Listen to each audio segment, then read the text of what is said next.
건강을 저금합니다. 100세 시대 건강의소!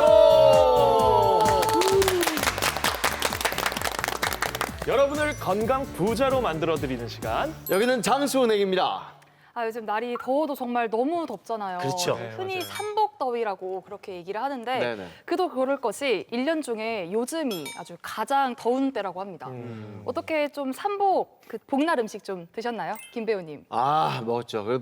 봄날에는 복날에는 잘 먹어야 될 거 아니에요. 그래서 네. 모처럼 효도하겠다고 우리 엄마 모시고 정말 맛집에 갔거든. 줄을 너무 많이 쓴 거예요. 우리 엄마가 기다리다 짜증나가지고 승질나가지고 욕을 얼마나 하지? 난 욕만 먹었어 진짜.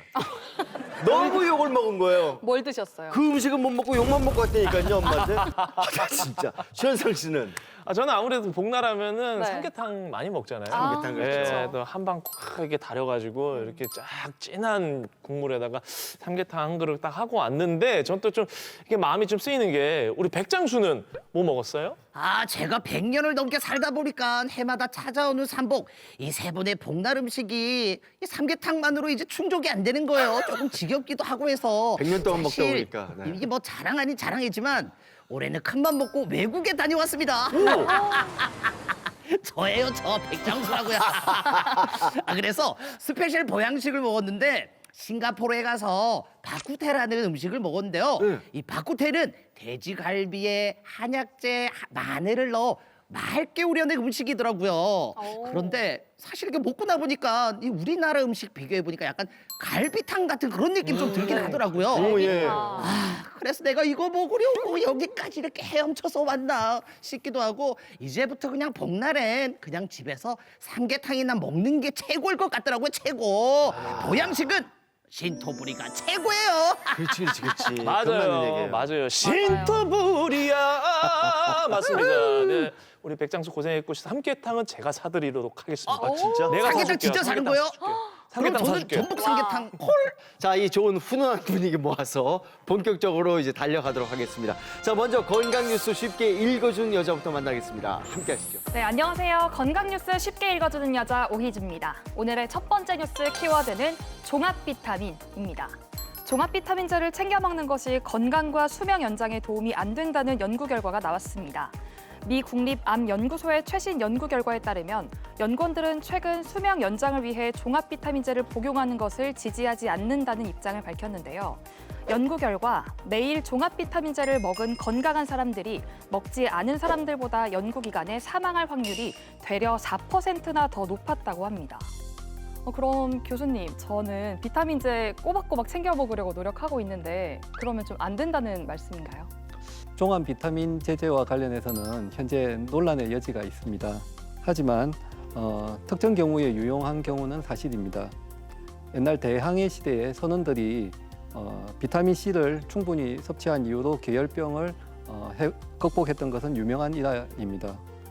개인적으로는 종합 비타민제에 의존하기보다는 영양소가 풍부한 양질의 식품을 섭취하는 것을 더 권유드립니다. 네, 두 번째 뉴스 키워드는 고관절 재골절입니다. 국내 연구진이 고관절 골절 환자의 재골절 위험을 간편하게 예측할 수 있는 방법을 제시했습니다.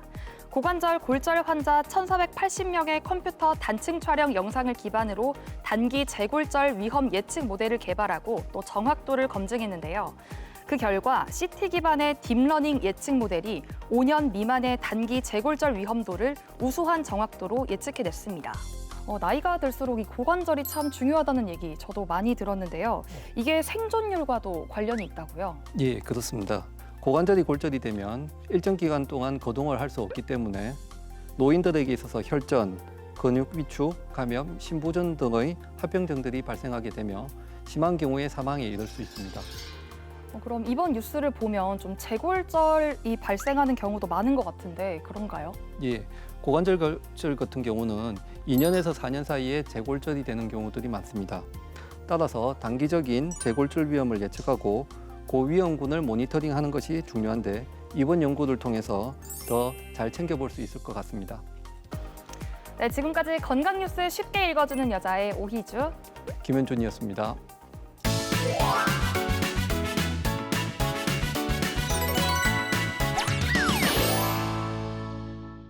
안녕하세요. 퇴직 후 손자 돌보는 재미로 사는 60대 남자입니다. 나이 들어 제 손으로 처음 육아를 해보니 이거 정말 만만찮더라고요. 손주 녀석 붙들고 하루 종일 씨름하다 저녁무렵엔 온몸이 천근만근인데요. 그런데 문제는 이렇게 피곤한데도 잠을 잘 못 잔다는 겁니다. 처음엔 여름이라 더워서 그렇겠지 싶었는데 에어컨도 쌩쌩 켜고 자거든요. 제가 자꾸 자다 깨다 하니까 아내도 못 살겠다고 난리입니다. 당신 정말 왜 그래? 당신 때문에 나도 몇 번을 깨는지 모른다고. 코도 너무 많이 골고 자꾸 뒤척이고. 왜 그렇게 잠을 못 자? 그러게 말입니다. 젊었을 땐 머리만 대면 골아 떨어졌는데 나이가 들어서일까요? 잠 한 번 푹 자면 좋겠습니다. 백장수, 무슨 방법 없을까요? 무더운 밤 잠은 오지 않고 아유 요즘 백장수도 자다 깨다 하고 있어요. 그러다가 매일 피곤한 눈으로 하루를 시작하는데 아유 원장님들은 잠을 잘 주무시나요? 아니면 이 꿀잠 자는 팁이 있다면 우리 최대중 원장님 한번 알려주세요. 저는 밤에 잠이 오지 않으면 집안일을 도와줍니다. 빨래를 개고 설거지를 하고 얼른 대충 하고 자리에 딱 누우면 바로 잠이 옵니다. 이게 돌아다니면 또 일을 시키거든요. 불러도 절대 잠이 깨지 않습니다. 아유 그럼 집에 사모님이 여보 저 밑에 그 머리카락 좀 봐 이렇게 막 먼지 많잖아 이러면은 어떡해요? 아, 가만히 있어야 됩니다. 그래서 미리 어느 정도 정리하고 설거지하고 딱 눕고 나면은 그때부터는 아예 그냥 요지부동이네요, 그죠? 네. 좋은 방법인 것 같습니다. 그러면 우리 박태서 원장님은 꿀팁이 좀 있을까요? 저도 불면증 때문에 조금 고생을 했었는데요. 요새는 이제 낮에 깨어 있는 동안에 모든 에너지를 다 쏟아버리려고 좀 노력을 하고 있고, 또 제가 예전에 침대에 누워서 스마트폰을 계속 이제 보다가 잠드는 버릇이 있었는데 이게 숙면에 너무 안 좋다는 얘기를 듣고 그런데 이제 또 스마트폰을 멀리할 수가 없더라고요. 너무 맞아요, 허전해서. 맞아요. 그래서 동영상을 보지 않고 옆에다 두고 이제 들으면서 잠을 청하면은 굉장히 잠이 잘 옵니다. 아 그래요? 예. 아니면은 뭐 들으실 때 요즘에 뭐 귀뚜라미 우는 소리 아니면은 뭐 빗소리, 모닥불 소리 이런 거 많잖아요. 백색 소음 같은 거 그런 거 들으시면서 주무시는 거예요? 그 ASMR이라고 하죠. 아, 그쵸, 근데 그쵸. 그거보다 그냥 뭐 재밌는 뭐 영상들 그런 게 더 효과가 저는 개인적으로 좋았어요. 아 그런 방법으로 또 취침을 하시는구나. 그러면 우리 안상미 원장님은 좀 어떠세요? 저는 귀마개를 이용합니다. 예, 다들 학생 때 공부할 때 귀마개 한 번씩 써보신 적 있으실 텐데 공부한다고 귀마개를 딱 꼈는데 정말 너무 잠이 와가지고 이제 깨어 있기가 힘들었어요. 그래서 이제 그거를 착안을 해서 잠이 안 올 때 한 번씩 껴봤는데 굉장히 효과가 좋아서 아직도 가끔씩 잠이 안 오면 사용을 합니다. 아 잠이 오지 않을 때 귀마개를 이렇게 착용을 한다고요? 야, 저는 이게 수면 안대를 한 번씩 이게 쓰고 하면은 잠이 잘 오긴 하던데 귀마개도 좋은 방법인 것 같습니다. 우리 변석구 원장님은 꿀팁이 좀 있을까요? 예, 부덥고 후줄근한 그 습도가 높아서 굉장히 조금 습한 여름철에 쾌적하게 자기 위해서 일단 자기 한 2시간 전에 방에 제습기를 틀어놨습니다. 아, 제습기. 그래서 일단 좀 습기를 없애고요. 잠들기 한 30분 전부터 에어컨을 2시간으로 맞추고요. 그리고 선풍기가 있어서 선풍기는 3시간 정도로 맞춰서 에어컨 끄진 다음에 또 유지를 하고요. 두 번째로는 제가 허리가 좀 안 좋다 보니까 바디필로우를 하고 자거든요. 근데 바디필로우 중에서도 너무 물렁한 거 말고 좀 단단한 거를 하고 좀 자면 잠이 좀 잘 들 수 있고요.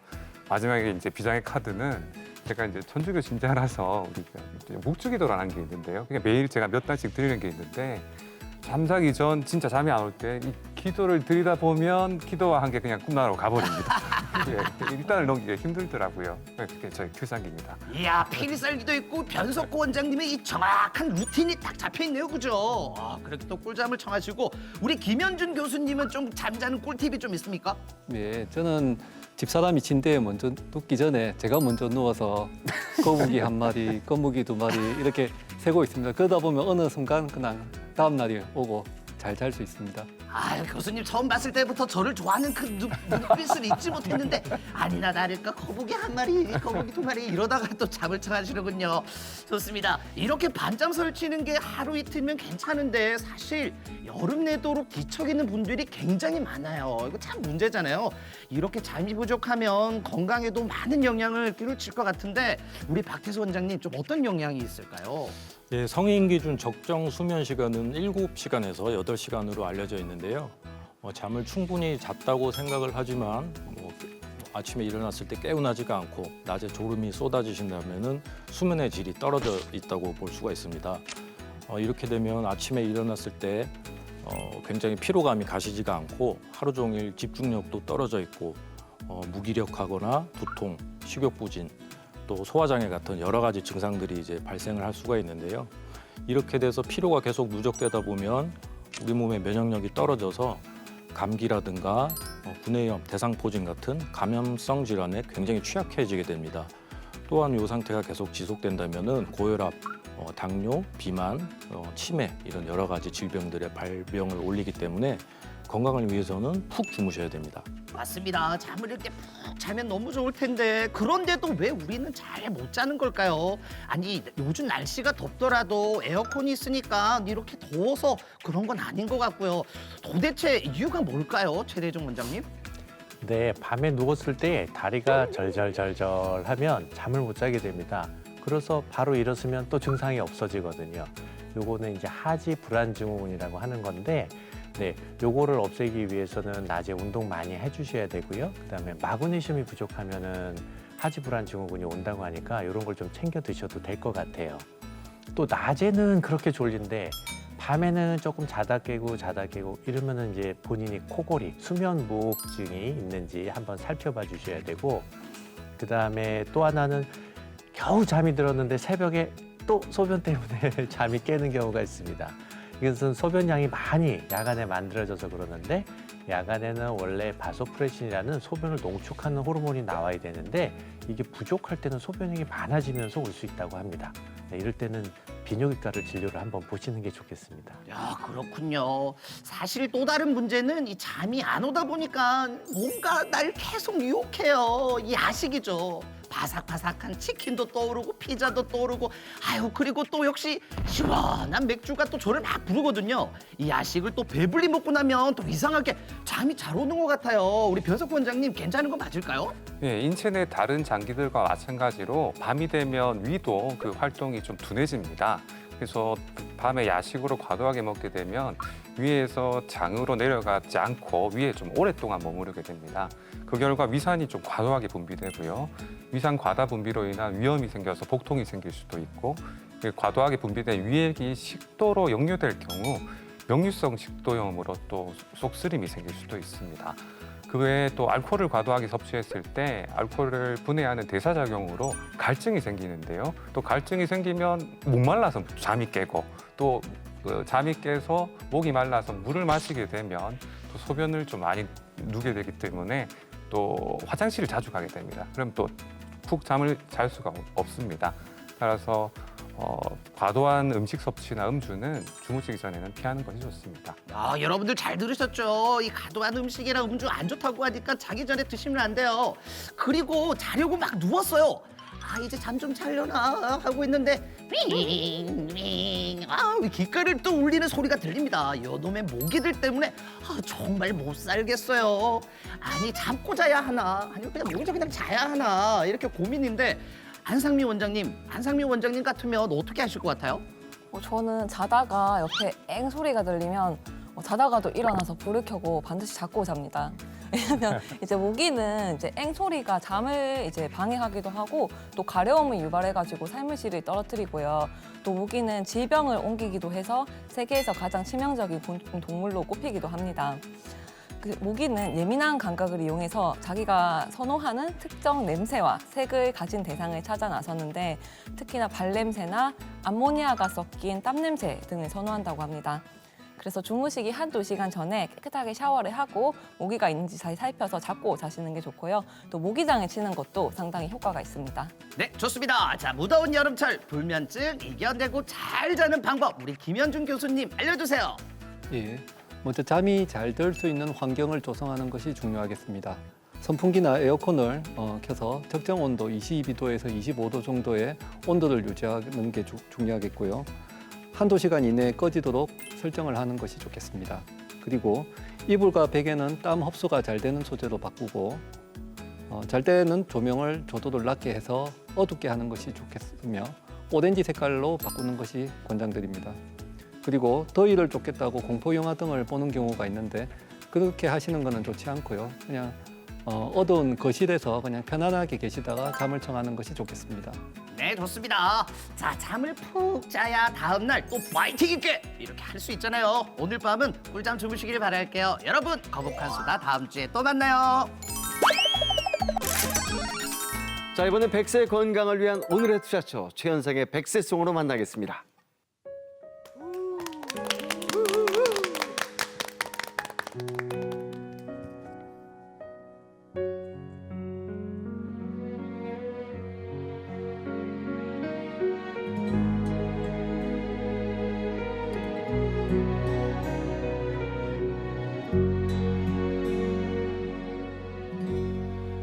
이 나이 먹도록 양치를 잘못했나 보다.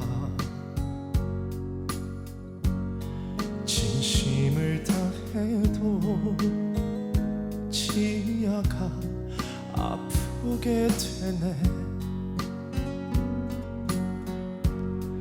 이 나이 먹도록 양치를 잘못했나 보다. 중치가 생기고 다치고 조금씩 아파. 이 아이 되어서 그래도 당신을 만나서 신경치료 고맙소 빨리 하오. 네, 오늘의 투자처, 당신의 치아를 살리는 신경치료, 고맙소. 오늘의 주치 바로 모셔보겠습니다. 안상미 원장님, 반갑습니다. 어서 오세요. 반갑습니다. 원장님. 예. 오늘은 말이죠. 은하철도 999의 누군지 알죠? 메텔. 메텔 같지 않아요? 너무 진짜. 느낌이 있으세요. 아니 근데 우리가 저 치과에 가면은 그 쌤들이 그러시잖아요. 그 신경치료 하이소 뭐 이런 얘기를 많이 하는데 신경치료. 자, 그거부터 좀 짚읍시다. 그건 뭔가요? 흔히 이제 신경치료 하자고 말씀을 드리면 이거 신경을 살리는 치료가 아닌가요? 이렇게 물어보시는 분들이 있으시거든요. 근데 사실 신경치료는 이제 신경을 살리는 게 아니라 충치나 외상으로 치아가 감염돼서 다시 정상적인 범주로 들어오기 힘들다고 판단이 되면 이 신경 조직을 제거하고 신경관을 깨끗하게 해서 이제 통증과 염증을 없애는 치료입니다. 자신의 치아를 조금 더 오래 쓰기 위한 마지막 치료라고 할 수 있겠습니다. 네. 오, 그럼 구체적으로 어떤 경우에 이 신경치료가 필요한 거예요? 신경치료가 필요한 경우를 크게 한 3가지 정도로 볼 수 있을 것 같은데요. 이제 먼저 충치. 충치가 심하게 진행이 돼서 신경까지 가게 되면 이 신경에 염증이 생기고 결국 신경이 죽게 되고 신경치료가 필요하게 됩니다. 또 가끔씩은 신경이 완전히 이제 충치가 신경까지 안 가더라도 이제 굉장히 깊게 근접하게 진행됐을 때 뒤늦게 충치 치료를 받게 되면 이 신경과 충치 치료 재료 사이의 거리가 너무 가까워서 염증이 생기고 결국은 신경치료로 가는 경우도 있습니다. 네. 그리고 두 번째로는 치아를 다쳤을 때 치아 외상인데 이제 보통 치아 깨진 분들 있잖아요. 네네네. 치아가 깨져서 신경이 완전히 드러나면 드러난 순간 결국은 신경이 죽게 돼요. 그래서 그 경우는 당연히 신경치료가 필요하고 또 다쳤는데 겉으로는 멀쩡하신 경우도 있거든요. 근데 그러다가 충격으로 인해서 서서히 신경이 죽다가 결국은 이제 신경치료를 하게 되는 경우도 있습니다. 또 의외로 금이 가서 신경치료를 하는 경우도 많은데 금이 잠금 같은 거는 괜찮은데 이게 점점 진행이 돼서 신경관까지 이렇게 금이 쭉 이어지면 신경관이 오염이 되고 이것도 결국 신경치료로 가게 됩니다. 네. 이 중에서 사실 가장 흔한 걸로 하면은 충치일 것 같다는 생각이 들거든요. 근데 충치가 참 기본적이지만 정확히 왜 생기는 건가요?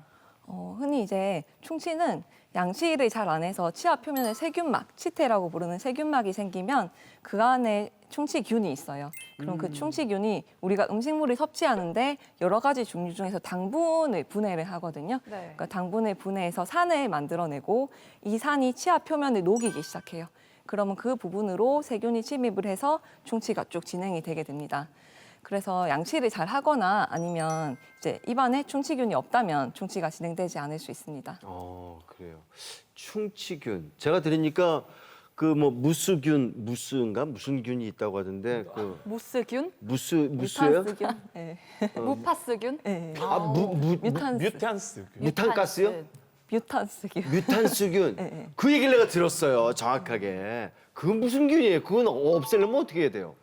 충치를 유발하는 균인데 사실 입안에 이미 있는 균을 없앨 수는 없어요. 없앨 수는 없고 다만 이제 처음부터 입안에 뮤탄스균이 자리 잡지 않도록 할 수는 있습니다.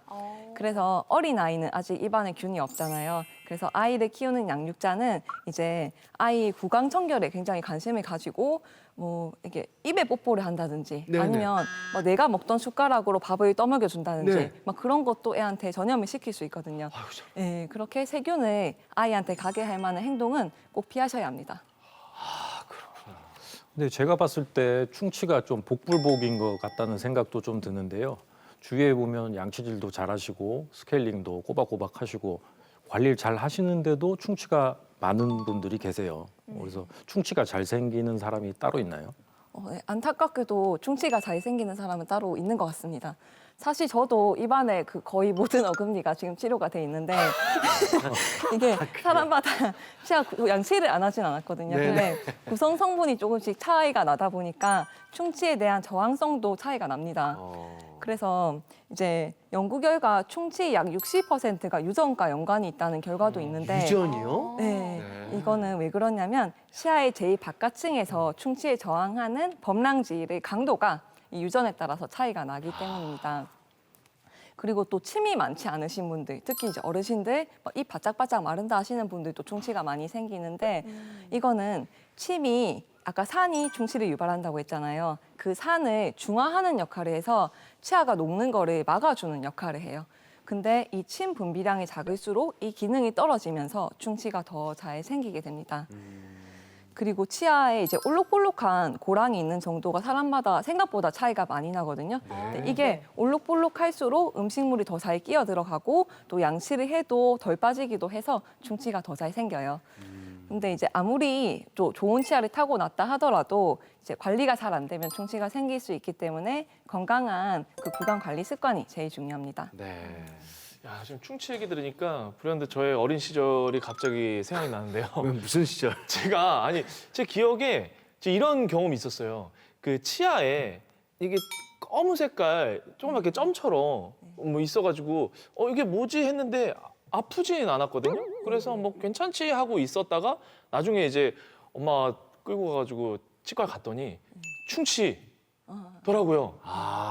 표면에 네, 점이 있는 거예요? 점 있는 게 아. 도대체 그러면 이 충치의 단계가 좀 어떻게 되는지 좀 설명 좀 해주세요. 네, 그 충치 단계를 이제 설명하기 앞서서 먼저 같이 치아 구조를 조금 보면 제일 바깥층에는 범랑질이라는 그 높은 강도의 층이 있고 그 안에는 상아질 층이 있고 제일 안쪽에는 신경과 혈관 조직으로 이루어진 치수가 있어요. 네. 그래서 이 충치가 겉에서부터 안쪽으로 들어오면서 충치가 진행되는 거에 따라서 충치 단계를 나눠보면 첫 번째 단계는 제일 바깥층인 그 범랑질에 해당하는 경우. 그게 아마 그때 보셨던 까만 점인 것 같은데 이제 그럴 때는 보통 통증이 거의 아무것도 없어요. 네. 근데 이게 좀 더 진행이 돼서 상아질까지 오면 그때는 이제 차고 더운 거에 뭐 시린 증상이 나타나거나 아니면 뭐 단 걸 먹었을 때 옥신하다 이런 맞아요. 증상이 생길 수 있고요. 그게 더 진행돼서 신경까지 오면 이때는 정말 심한 통증이 오고 또 결국은 신경 치료를 하게 됩니다. 알죠. 끙끙 앓지.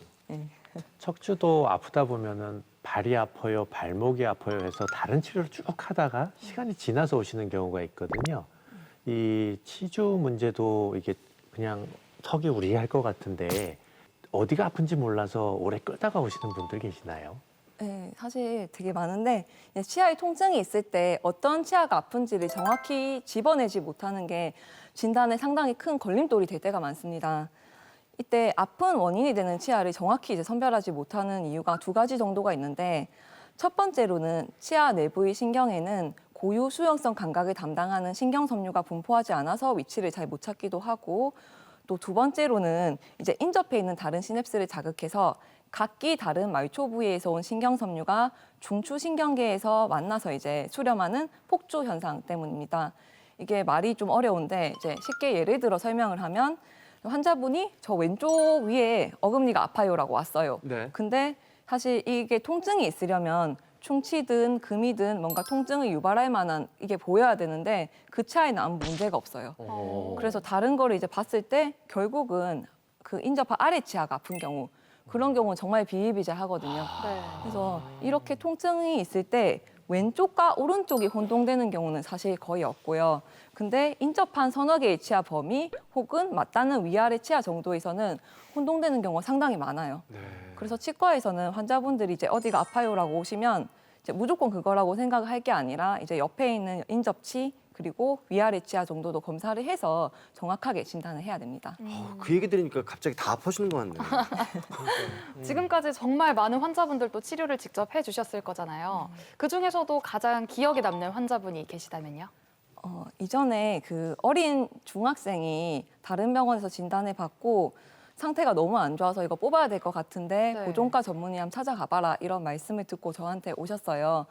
그래서 그분은 이제 충치가 너무 심해서 염증이 생겼는데 이게 뿌리 끝에만 있는 경우가 아니라 그게 더 오래 방치가 되면 위로 올라와서 잇몸뼈까지 녹게 되거든요. 그러면 이제 치아를 잡아주는 구조가 없으니까 흔들흔들거리고 이제 그런 상황이었어요. 그래서 네. 이거를 제가 신경치료만 해서 낫겠나 하고 저도 굉장히 걱정을 사실 많이 했고, 그래도 너무 어리기 때문에 무조건 해봐야겠다라고 생각하고 치료를 시작했습니다. 근데 다행히도 한 두세 번 정도 치료했을 때 흔들거리던 게 거의 잡혔고, 또 나중에 무사히 치료를 마치고 이 경과 관찰을 했을 때 엑스레이 상으로 이제 염증이 없어지고 그 자리에 뼈가 차는 걸 볼 수가 있었어요. 그래서 이게 어린 학생이기 때문에 이 치아를 뽑게 되면 임플란트도 안 되는 아이였고 굉장히 좀 곤란할 수 있는 상황이었는데 치아를 조금 더 쓸 수 있게 도와드려서 굉장히 뿌듯했습니다. 그래. 그 학생은 정말 우리 원장 선생님 만나가지고 행운이 있었던 것 같고 참 다행이었던 것 같네요. 자, 여기서 또 다른 환자 한 분을 만나봤습니다. 화면으로 먼저 보시죠.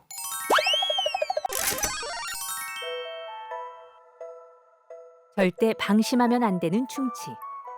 그동안 올바른 치아 관리법을 몰라 병을 키워왔다는 천귀달 씨. 사정이 이렇다 보니 최근엔 잇몸이 내려앉아 불편한 점이 한두 가지가 아닙니다. 관리를 잘 못했습니다.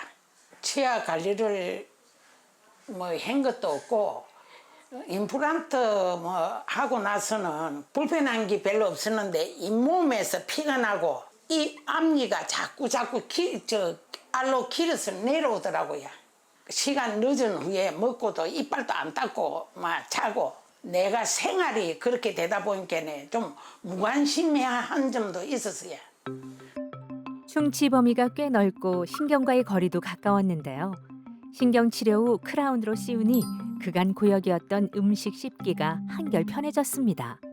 피가 잇몸에서 자꾸 나고 그 신경이 있다 보니까 음식을 먹을 적에 시큼시큼하고 그랬어요. 처음에는 이 하나가 부러져가지고 이제 요거를 치료하시러 오셨고요. 전체적으로 검사를 했을 때 부러진 이 외에도 충치가 좀 심하게 진행된 치아들이 좀 많이 있는 상태였습니다. 치료할 치아가 사실은 조금 많이 있으셨기 때문에 이제 시급한 것부터 순서를 나눠가지고 치료를 했고요. 제일 먼저 이제 부러진 치아는 이제 뿌리만 남았기 때문에 뽑고 임플란트를 시행을 했고, 그리고 충치가 이제 심한 치아들은 그 정도에 따라서 좀 상대적으로 좀 괜찮은 것들은 레진 치료로 마무리를 하고요. 또 뿌리만 남은 것들은 뽑아내고 양옆의 치아를 이어주는 브릿지 치료를 했습니다. 사소한 불편에서 시작해 큰 고통으로 다가오는 충치. 치료를 미뤘다간 치아 상실로 이어질 수 있어 빠른 치료가 필요합니다. 첫 번째로 계획했던 치아는 다 이제 마무리를 하고 잘 사용을 하고 계시고요. 또 이제 증상은 없지만 이전에 치료한 것 중에서 크라운 아래로 충치가 심하게 진행된 것들이 있어서 그것도 치료를 진행하겠다고 하셔서 제거를 하고, 또 살릴 만한 치아는 충치 치료를 하고, 또 빼야 되는 치아는 이제 뽑고 임플란트를 계획 중입니다. 치료 후에도 관리에 따라서 치아 건강이 달라지는 법. 현기달 씨는 선생님에게서 올바른 양치법을 배워보는데요. 경과도 좋고 지금은 남아있는 다른 치아 치료를 기다리고 있습니다. 음식을 마음대로 잘 씹을 수 있고 다 편안합니다. 진작 제대로 꼼꼼하게 했다면 이렇게 고생하지는 않았을 텐데 비로소 올바른 칫솔질의 중요성을 알게 됐습니다. 예, 지금은 밥을 먹든지 뭐를 먹고 나면 짖대 칫솔질을 합니다. 관리를 잘 해가지고 음식을 잘 씻고 잘 먹을 수 있게 관리를 열심히 잘하겠습니다. 이분 다 치료가 돼가지고 정말 다행인 것 같아요. 그럼 원장님, 신경 치료는 구체적으로 어떻게 하는 거예요? 이제 우선 신경 치료를 하려면 신경관에 기구를 넣어서 기계적으로 신경 조직을 제거를 해야 됩니다. 그래서 신경관 입구를 노출을 시켜야 되기 때문에 치아 머리 부분에 동그랗게 구멍을 내고요. 그래서 신경관 입구를 찾고 안에 있는 신경을 제거를 하고 소독을 합니다.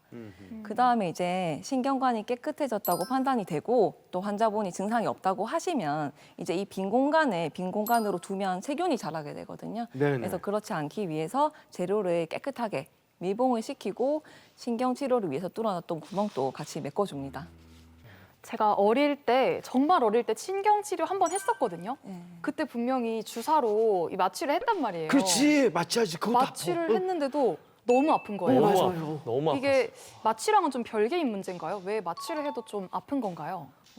아무래도 치과에서도 제가 신경 치료를 해야 된다라고 말씀하시면 일단 너무 이제 무서워하시는 분들이 한 반 정도는 정말 무서워하시고 그래요, 맞아요, 진짜요. 예, 막 네. 그런 경험이 있으셔서 그런 것 같은데 네네. 사실 대부분의 분들은 신경 치료를 정말 안 아프게 편하게 받고 가세요.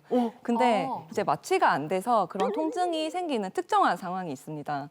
그러니까 예를 들어서 이제 충치나 아니면 신경의 염증을 유발하는 자극이 오래돼서 신경이 이미 죽은 경우에는 신경 치료할 때 통증이 거의 없어요. 네네. 거의 없는데 정말 문제가 되는 상황은 이제 방금 이제 막 신경에 염증이 생겨서 막 염증이 커지고 있는데 아직 신경이 완전 죽지는 않은 경우. 어허. 그때는 이 마취를 아무리 잘 해도 이제 마취약이 신경 중심으로 전달이 잘 안 되면서 네. 마취 자체가 잘 안 되는 경우가 있어요. 이제 그렇게 마취가 안 됐는데 신경 치료를 하겠다고 기구를 넣으면 그때는 정말 환자분이 펄쩍 뛸 만한 심한 통증이 생기기도 합니다. 제가 그래서 제일 무서워하는 것이 치과입니다.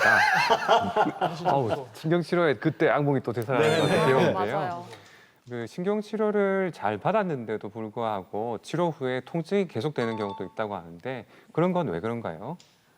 신경관의 형태와 위치는 사람마다 그리고 각 치아마다 굉장히 다양하고 복잡합니다. 그래서 저희는 이제 일반적인 기준을 가지고 치료를 하는데 거기서 벗어나서 신경관이 하나 더 있는 경우도 있고 또 어떤 경우에는 그 관 형태가 너무 특이해서 구석구석 이제 오염원이 제거가 되지 않기도 해요. 그리고 또 문제가 되는 경우는 신경관 안으로 이제 금이 진행되는 경우 이런 경우에는 아무리 신경치료를 열심히 해도 다시 그 금을 통해서 다시 오염이 되면서 신경치료가 이제 마무리가 되지 않는 원인이 되기도 합니다. 아니, 진짜 나 사실 이가 안 좋아요. 그리고 네. 아파요. 이쪽이 아픈데 쌤 얘기 듣고 이쪽이 더 아파졌어, 이쪽까지. 이렇게 계속 아프면 어떻게 해야 되는 거예요? 어떻게? 이제 이거는 이제 이 불가능한 경우도 있긴 한데 이제 가능하다고 생각되면 재신경 치료를 시도해 볼 수가 있습니다. 네. 이 재신경 치료는 이전에 신경 치료가 실패했을 때 왜 실패했는지 그 원인을 파악하고 그거를 해결하는 과정인데 예를 들어서 신경관을 하나 못 찾은 것 같다 하면 하나 또 찾아보고요. 또 오염원이 제거가 덜 된 것 같아 하면 또 제거를 해보고 그런 방식을 통해서 이전의 문제를 해결해보는 방법입니다. 이렇게 재신경 치료를 할 때 도움이 되는 도구가 있는데 바로 미세현미경입니다. 이 미세현미경을 이용하면 사실 치아가 굉장히 작기 때문에 육안으로는 보는데 한계가 있거든요. 네네. 근데 이거를 쓰면 약 한 25배까지 치아 내 구조를 더 크고 밝게 볼 수가 있어서 이제 신경관 위치를 찾기도 더 좋고 또 안에 막 크랙이나 이런 문제점이 있는 것도 더 잘 보이고 해서 신경 치료의 성공률을 높이는 데 크게 도움이 됩니다. 저 신경 치료한다고 끝이 아니잖아요. 그렇지. 굳이 또 그거를 또 막 깎아내고 그 위에다가 막 씌우고 막 그러는데 도대체 신경 치료하면 뭐 치료되는 거 아니에요? 도대체 왜 그러는 거예요? 이유는 뭐예요? 저도 옛날에 이제 치과 의사를 하기 전에는 그거를 이해를 잘 못했거든요. 그래서 실제로 병원에도 그게 필요하지 않다고 생각하셔서 이제 씌우는 치료를 받지 않고 계시다가 나중에 정말 나중에 탈이 나서 오시는 분들이 정말 자주 있어요. 이게 왜 그러냐면 보통 신경 치료를 하게 되는 경우는 충치가 좀 심하게 먹었거나 아니면 정말 많이 부러진 경우, 그래서 굉장히 약한 상태이기 때문에 완전히 씌워서 보호를 해주지 않으면 이제 쉽게 부러지게 되고요.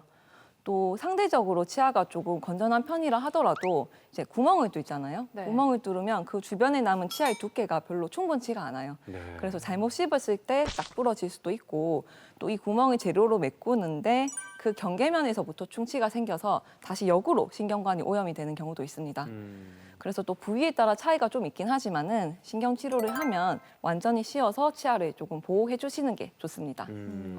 그럼 이렇게 신경 치료를 하고 나서 좀 특별히 주의할 점이 있다면 어떤 점이 있을까요? 앞서 제가 말씀드렸듯이 신경 치료를 할 때 처음에 구멍을 뚫고 시작하잖아요. 네. 그러면 치아 구조의 되게 많은 부분을 이미 없앤 그런 상태이기 때문에 잘못 씹으면 치아가 쪼개지거나 부러질 수 있어요. 그래서 신경 치료를 마무리하고 완전히 씌우기 전까지는 반대편으로 씹으시는 게 좋고요. 또 치료하시는 동안에 뭐 하얀 재료로 임시로 메꿔둔 그런 거 보신 적 있으실 텐데 네네네. 그 재료가 떨어지면 안쪽으로 다시 신경이 오염이 되기 때문에 재료 떨어졌다 하면 치과에 가셔서 좀 처치를 받으셔야 합니다. 원장님, 모든 병이 그렇듯 사실 예방이 제일 중요하지 않겠습니까? 이 무서운 신경 치료를 받지 않으려면 평소에 어떻게 관리를 하는 게 좋겠습니까? 네. 다쳐서 치아에 손상이 가거나 아니면 이제 금이 심하게 간 경우에는 결국 신경 치료를 받게 되기 때문에 이제 딱딱한 거 씹을 때 금이 쫙 갈 수 있거든요. 그런 딱딱한 거 씹는 거 조심하시고 또 부딪히거나 다치는 거 조심하시고요. 또 특히 이제 충치로 인한 신경 치료가 제일 많기 때문에 양치질 잘 해서 충치 생기지 않도록 해야겠습니다. 그래, 말 잘했어요. 양치질. 매일 잘 할 거 아니에요. 매번. 근데 이거 올바른 양치질법이 있어요? 양치법을 모형으로 조금 설명드리고 싶은데 와, 이가 무지하게 이따만하네, 이가요. 예. 이게 이제 치아 모형인데 네네. 이제 기본적인 방법을 알려드리면 이제 치아랑 이 잇몸 사이 45도 각도로 칫솔이 대고 이 잇몸 경계부랑 치아 사이를 쓸듯이 닦아주는 거를 위로 쓸어 올리듯이. 네, 45도. 쓸어 올리듯이 바깥쪽에서도 해주고 이 안쪽에서도 네. 해주고요. 또 씹는 면은 이렇게 잘 닦아주시고 네. 또 이 앞에 치아의 뒤쪽은 이렇게 사실 해보면 잘 안 들어가거든요. 맞아요. 네, 여기는 세워서 닦아주시고 제가 이제 환자분 검진을 해보다 보면 요 뒤쪽에 맨 뒤에 어금니 뒤쪽으로 충치 생기는 분들 굉장히 많아요. 그쪽에 잘 안 닦죠. 맞아요. 또. 잘 안 닦는데 이거를 루틴을 만들어서 닦아주셔야 돼요. 그 안을 그렇게 넣어서 끝까지. 닦아주셔야 되고 네. 여기는 잘 닦겠다고 너무 크게 벌리면 오히려 공간이 막히면서 안 닦이거든요. 예. 그래서 한 반쯤 벌린 상태에서 뒤쪽을 잘 닦아주시고요. 네, 마지막으로 이제 혀 닦고 마무리를 하시면 됩니다. 그리고 치아 사이도 충치가 잘 생기는데 이럴 때는 치실이 있어서 양치질을 해주시는 게 좋고 네. 특히나 잇몸 질환이 있으신 분들 네. 그런 분들은 잇몸뼈가 내려가서 뿌리가 드러나 보이거든요. 근데 이런 기본 양치법으로는 뿌리 옆면이 전혀 닦이지 않기 때문에 네. 치간 칫솔을 이용해서 뿌리 옆면도 잘 닦아주시는 게 좋습니다. 원장님, 그럼 마지막으로 이 치아 때문에 고민 많으신 우리 시청자 여러분들을 위해서 당부의 한 말씀 부탁드립니다. 네. 사실 많은 분들이 신경치료라는 것에 대해서 굉장히 두려움을 가지고 무서워하십니다. 하지만 정확한 진단 하에서 이제 올바른 방법으로 진행이 되면 굉장히 예지성이 있고 좋은 치료이고 또 미루지 않고 제때 치료받는 게 가장 간단하고 아프지 않게 치료받을 수 있는 방법이기 때문에 적극적으로 진단을 받으시고 적절한 시기에 좋은 치료를 받으셨으면 좋겠습니다. 네, 지금까지 우리 치아를 더욱 아름답게 아트로 만들어드리는 안상미 원장님과 함께했습니다.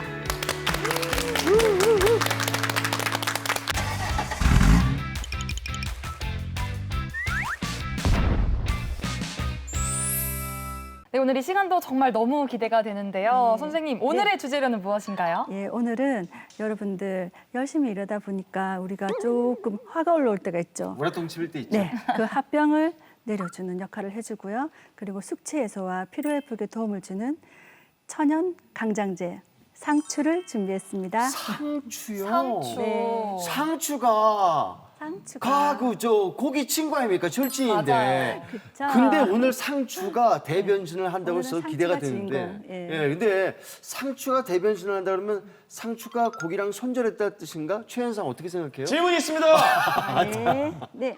저 선생님, 근데 상추 많이 먹으면 네. 잠 온다고 하던데 잠 이거 오죠. 정말 사실인가요? 네, 아, 네. 진짜요? 이거 궁금했어요. 중요한 질문인데 상추의 줄기를 이렇게 딱 꺾어 보시면 우윳빛 액즙이 나오거든요. 그 액즙이 락토카리움이라는 성분이 있는데 그 성분 내에는 심신을 안정시키는 그런 성분이 들어있어요. 그러다 보니 통증 완화에도 좋고 그리고 스트레스 해소에도 좋고 그렇게 해서 좋은 잠도 잘 오게 하는 숙면에도 도움을 준답니다. 야, 그러면 저기 장거리 운전할 때는 싼 밥 먹으면 안 되겠네. 그죠? 조금 조심해야겠죠. 그래야 되겠네. 네네. 신기하네요. 알고 보면 참 영양도 굉장히 많을 것 같은데 저희가 상추의 효능을 화면으로 준비했습니다. 함께 보시죠. 여름철 부족한 영양을 채우는 데는 쌈채소의 1인자 상추만한 게 없습니다. 무게질이 많을 뿐 아니라 칼륨 또한 풍부한데요. 덕분에 몸속에 노폐물이 배출돼 몸이 한층 더 가벼워지죠. 눈 건강에 도움을 주는 성분도 많고 비타민도 풍부해 건강 유지에 꼭 필요한 보약 같은 채소. 흔하지만 영양은 예사롭지 않은 상추. 여러분 꼭 한번 맛보이소. 자, 오늘 준비한 요리가 바로 상추 롤입니다. 네. 야, 이게 말이죠. 재미있게 생기고 예쁘게 생겼어요. 그리고 한 입에 쏙 들어갈 수 있는 그야말로 핑거푸드인 것 같은데. 맞아요. 아니, 근데 만드는 법이 좀 복잡하지 않을까 싶기도 하고. 아니요. 쉬워요? 쉬워요. 저희들이 항상 쌈을 사 먹는데 네. 이렇게 외부에서도 누군가 앞에서 쌈 싸먹기가 보통 좀 쉬운 건 아니거든요. 신경 쓰이기도 하죠. 예의지국인 우리나라에서. 그래서 그걸 좀 더 간편하게 해서 상추를 즐겨 드실 수 있는 방법이 없을까 해서 이제 손수 저희가 라이스페이퍼 사각도 나오고 동그란 것도 나오니까 네. 그게 펼쳐서 쌈을 사봤어요. 롤로. 그렇게 해서 필요한 크기로 뭐 이렇게 잘라서 이제 도시락을 내면 더 간편하게 즐기고 많이 드실 수 있게 예, 그렇게 준비해 봤습니다. 보니까 이 모양도 정말 너무 예뻐요. 그러게요. 모양 다양하게 만들 수 있죠. 네. 예쁜 상추롤을 조금 더 맛있게 만들 수 있는 그런 팁이 있을까요? 좀 더 이제 편하고 맛있게 만든다면 저렇게 많이 말아서 소풍 갈 때 쓰면 좋은데 저 때는 참기름을 위를 살 발라놔서 네. 옆과 옆 사이가 붙지 않게 맞아. 저거 가만히 두면 붙더라고요. 맞아요. 눌러붙어요. 네, 그렇게 하고 소스는 저는 오늘 견과류를 듬뿍 넣어서 저염식의 된장 소스를 했는데 아이들도 즐겨 드실 수 있게 어떤 드레싱이라도 올려서 상추를 먹을 수 있다면 다양한 식구들이 먹지 않을까 생각합니다. 그리고 하나 더 네. 고기를 빼놓을 수 없으니 고기요. 네, 오리고기나 네. 삼겹살이나 그런 거 먹을 때 이렇게 탁 삶쳐서 가져가면 번거롭지가 않아요. 하나 탁 올려서 드시게 하시면 더 좋지 않을까요? 네. 자, 얘기 잔뜩 드는 것이 입에 침이 고이는데 그러니까요. 뒤에 다 드렸어요. 여러분께서도 드시고 맛평가도 해보시기 바라는데 많이 드렸어요. 많이 드렸으니까 아껴 먹어요. 예. 자, 그럼 한번 좀 먹어봅시다. 맛이 어떤지. 저희도 한번 먹어볼게요. 네. 그 변석거 저기 원장님께서도 한번 드셔보시면서 맛평가 좀 해주시기 바랍니다. 예. 그리고 혹시라도 아이들 열이 오를 때 이런 상추를 올려놓는다든지 또 우리가 화상을 입었을 때 급히 이렇게 열을 식혀야 될 때는 이것을 좀 찧어서 올려놔도 얼음을 묻고 할 때는 그 방법도 좋은 방법이고 민간요법으로 전해지고 있습니다. 잠 안 오는 무더운 여름 밤에 네. 가볍게 이렇게 맛있게 먹고요. 맞아요. 꿀잠을 자면 제가 기도를 안 하고 잘 수가 있을 것 같아요. 진짜 여름에 잠 안 오는데 이걸 먹어야겠어요. 진짜 저녁에 우리. 아니, 이건 너무 준비한 멘트라 들어간 것 같은데. 최대정 원장님은 어떠세요? 예, 상추가 이제 좀 거친데 네네. 아이들은 먹을 때 이제 한 번은 먹고 두 번째 먹으면 좀 거칠할 것 같은데 이건 라시 랩이 있어서 굉장히 부드러워요. 맞아요. 네. 목맛이 네, 굉장히 부드러워요. 사실 우리가 맛있는 음식을 먹을 때는 진짜 맛있는 음식은요. 누군가 사랑하는 사람이 생각이 날 때예요. 자녀분이 생각나고 어머니가 생각나고 아내가 생각나고 하면 너무 좋잖아요. 정말 맛있는 명언이네요. 지금 네. 아까 거친데라고 말씀하셨잖아요. 상추의 종류가 여러 가지가 있거든요. 청상추가 제일 부드러운데 이건 아이들이 먹기에도 전혀 걸거름이 없으니까 샐러드도 많이 드시고요. 그다음에 적상추가 조금 두꺼워요. 그렇지만 오늘 좀 쌉쌀하지만 또 몸에 좋아서 많이 드시고 꽃상추는 이제 김치 겉절이 할 때 겉절이.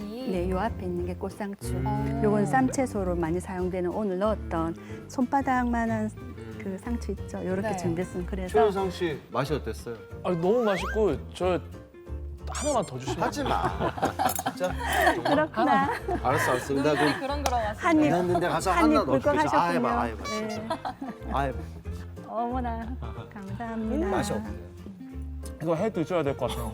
그러니까. 진짜 너무 맛있고 음. 저는 좀 건강해지는 느낌이 들어서 상추로 진짜. 극추천입니다. 사랑을 표현할 때 상추 쌈 하나 탁 싸주는데 이거 많이 싸주면 사랑 아닐까요? 아니 진짜 저는 상추의 새로운 발견을 하게 된 것 같아요. 상추하면 진짜 고기 듬뿍 얹어가지고 맞아요. 밥하고 막 그냥 네. 이렇게 입에 한가득 넣는 네. 이렇게만 생각했는데 아 귀한 손님 오셨을 때 하나씩 내놓기도 괜찮을 것 같고 그렇죠. 네. 특히 우리 남편들이 네. 장인어른 장모님한테 오셨을 때 네. 사위가 딱 사랑받을 수 있는 괜찮은 팁인 것 같아요. 그렇죠. 아, 이렇게 여름- 한입 팍 드릴 수 있는. 그러니까 맞아요. 자, 뭘 먹을까 하는 고민들 늘 먹으면서도 생길 겁니다. 자, 이번 주 딱 정하셨죠? 음식 보감 상추 롤. 자, 다 같이 더울 때 열을 내리고 맛보이소.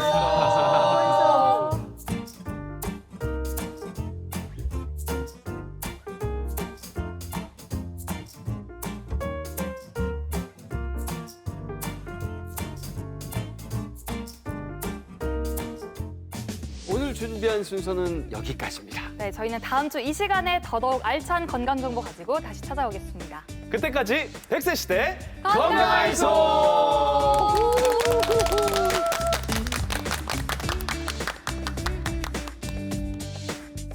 프로그램에 참여하신 분들께는 근육이 미래다 크로노스 짐에서 선글라스를, 자연주의 키라니아에서 천연 성분 염색제와 기능성 샴푸를,